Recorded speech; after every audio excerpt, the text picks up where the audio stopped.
আজকে সন্ধেবেলা বেরিয়েছিলাম একটু টিফিন করতে রাস্তায় বেরোনোর পরেই দেখতে পেলাম একটা ঠাকুর নিয়ে যাচ্ছে। আর সেখানে এত নাচ গান হচ্ছে, আমারও তো খুব আনন্দ হচ্ছিল, যেন মনে হচ্ছে ওদের সঙ্গে গিয়ে আনন্দ করি।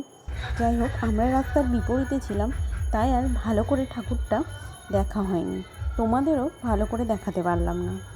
তবে এটা রাম মূর্তি ছিল, তোমরা দেখেই বুঝতে পারছো।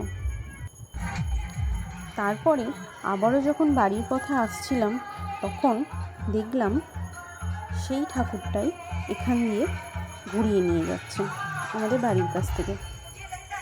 তবে আমরা যেখানে টিফিন করতে গিয়েছিলাম সেখানেও ঠাকুর উঠেছিল। দেখো এই ঠাকুরটা কত সুন্দর। আর পাশে আগের দিনে পুজো হয়েছে বাসন্তী ঠাকুর, তাই এই ঠাকুরটাও তোমাদের দেখিয়ে দিলাম। খুবই সুন্দর মায়ের মুখটা।